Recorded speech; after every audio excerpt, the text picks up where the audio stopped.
Hello everyone, it's Charlie in Westeros here, and I am back at long last with another Game of Thrones themed video. I must apologize for my almost 3 weeks hiatus as I have been quite busy this month, but I will try to get up to speed in early October, so if I seem sporadic with my YouTubing, it's not because I don't want to, but mostly because I'm more limited with my time at the moment. Anyway, today I will be giving you guys 5 crazy Targaryen facts from Game of Thrones and A Song of Ice and Fire that you probably didn't know. And for those of you who are wondering about my Summer Haul video series, fear not, I will be continuing them, and the next video I post will be part 2 of that topic. But for now, here are 5 crazy Targaryen facts you might not know. Number 1. Olenna Tyrell and the Targaryen Prince. In Game of Thrones, Margaery Tyrell's grandmother, Lady Olenna, speaks of her engagement to a Targaryen prince when she was young, but chose to forgo that arrangement because the thought of marrying a Targaryen with ludicrous silver hair didn't appeal to her, and so she went on to seduce the man who was to be betrothed to her own sister, Lord Luther Tyrell, by sneaking into his bedchambers and wooing him successfully. However, Olenna's recounting of these events are rather exaggerated if we go by the information given in the Westerosi history book, The World of Ice and Fire. In actuality, Olenna was indeed arranged to marry the Prince Daeron Targaryen. However, it turns out that she wasn't actually the one to break off the betrothal. In fact, Prince Daeron himself broke off the marriage. In his youth, Daeron squired at Highgarden and befriended another young knight by the name of Sir Jeremy Norridge. So the story goes, Daeron Targaryen preferred Jeremy's company above that of a woman's, and, as a result, Daeron and Jeremy would effectively stay together until they died beside one another whilst quashing a rebellion. As such, Olenna's apparent open-mindedness and awareness of same-sex attractions, as seen in the show, just might have had their beginnings during her teenage years, given how close she was to marrying a man disinterested in women. Olenna's husband, Lord Luther Tyrell himself, was also betrothed to another Targaryen princess, Shaira, who would also leave her betrothed for her own brother, forming a couple which in the books would be the parents of the Mad King. As a result, both Olenna and Luther Tyrell were spurned suitors, and as a result might actually have found a common connection with one another as rejected spouses in a sense, though the possibility of Olenna seducing Luther shouldn't entirely be dismissed. Number 2. Forgotten Targaryens. Although it seems as though Daenerys is the last confirmed living Targaryen, there are actually quite a few lords and ladies out there who are descended of Targaryens, as well as there are some Targ heirs to the throne who seem to have lived on, but are all but forgotten by history. Naturally, the most obvious example is Robert Baratheon, whose grandmother was the Targaryen princess Rhaella, and there are equally much more removed Targaryen descendants in the Seven Kingdoms, but there are some who aren't as far removed as we might think. Among the more recent vanished Targaryens is a nephew of both Maester Aemon and King Aegon V Targaryen, named Prince Maegor Targaryen. Born to Aegon V's older brother, Prince Aerion, Maegor was slated to succeed, but because he was just a baby and equally bore the same name of a previously hated Targaryen king, he was passed over in favor of his uncle, Aegon V, who would go on to become a well-liked ruler by the common folk. What is curious, however, is that we don't know how long this little Prince Maegor lived for, or if he even married and fathered any children.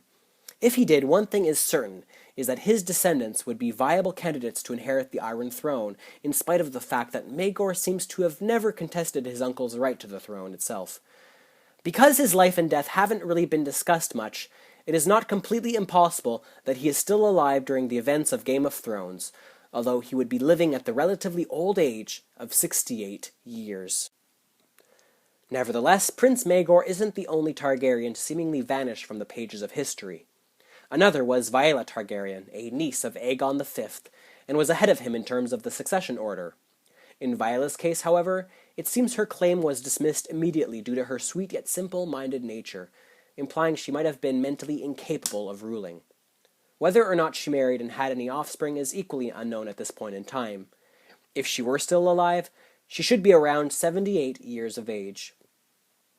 Perhaps two of the most interesting recent Targaryens who produced descendants, however, are Aegon V's younger sisters, Rhae and Daela, the latter being betrothed to Aegon in their youth.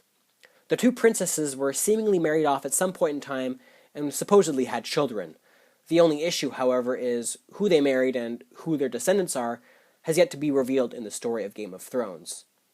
Or, of course, if we go by Game of Thrones style tragedy, a lot of these Targaryens could have perished at the tragedy of Summerhall, or even during another event in the history of Game of Thrones. Number 3. The other Daenerys Targaryen. Whilst we have all come to know of Daenerys Targaryen, the mother of dragons in Game of Thrones, there was in fact another Daenerys Targaryen in Game of Thrones history who played a very significant role in Westeros. For a long time, Dorne was not officially part of the Seven Kingdoms.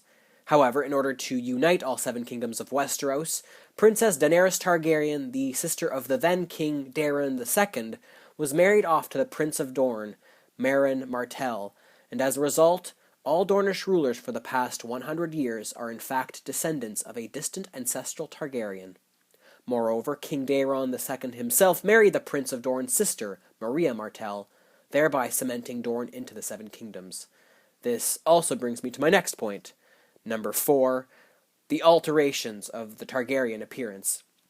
Not all Targaryen kings, queens, princes, or princesses had the iconic silvery or light blonde hair and purple eye color in the books.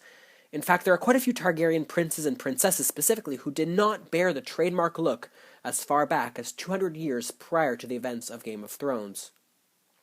These include 3 sons of brown hair born to the daughter of King Viserys I, Rhaenyra Targaryen, with her first husband. Though both Rhaenyra and her first husband had distinctly Valyrian features, all 3 of their sons had brown eyes and hair, leading many at court to suspect another man was their father. Ironically enough, one of these 3 potentially illegitimate princes was appropriately named Joffrey, creating a nice little link to the Joffrey we know in Game of Thrones. Later, Prince Baelor Breakspear, the eldest son of King Daeron II Targaryen, who was married to the Dornish princess Maria Martell, also had the dark hair and eyes of his mother. And of course, let's not forget about the children of the well-known Rhaegar Targaryen and his wife Elia of Dorne, namely their daughter, Princess Rhaenys, who bore her mother's dark features. There are equally a number of other illegitimate princes and pretenders who did not bear the Targaryen look, but perhaps the strangest thing thus far, however, is that in spite of the many atypical color Targaryens that existed in Westerosi history, up till now, none of them have ever inherited the Iron Throne, all dying before they were ever able to succeed. Number 5. The End of the Dragons. In spite of there being some dragons still alive after the historical event known as the Dance of the Dragons, it is still unclear how the last few died off and why the eggs ceased to hatch altogether. Whilst most had been killed off in the Targaryen Civil War, 4 of them came out of the conflict alive. Of these, 3 were basically without a rider and appear to have simply vanished altogether. The last one, however, a young dragon named Morning, belonged to a Targaryen princess named Rhaena. The fate of this dragon is still a mystery as far as we are concerned. Following these survivors, it seems like only 2, maybe 3 dragons were born after the Dance of the Dragons, and of these, they were all stunted, sickly, and misshapen creatures who lived fairly short lives. Many of the fans of the series think that the Maesters are partially to blame for the demise of these last dragons, but as far as we know, the reasons why the dragons went extinct up until the birth of Dany's 3 dragons is still a mystery. Well, folks, those were my picks for 5 crazy Targaryen facts from Game of Thrones and A Song of Ice and Fire you might not have known. And if you knew some of them, then great job. And of course, if you knew all of them, congratulations, you really are a Game of Thrones expert. So, here's a question. Are there any Targaryen facts that many people ignore but are probably quite significant that I failed to mention in this video? If so, let me know in the comment section below. But for now, that is all, folks. So as always, thank you for watching. If you enjoyed, don't forget to like and subscribe, and stay tuned for my next video, which will be part 2 of my series on the tragedy at Summerhall. Until then, take care.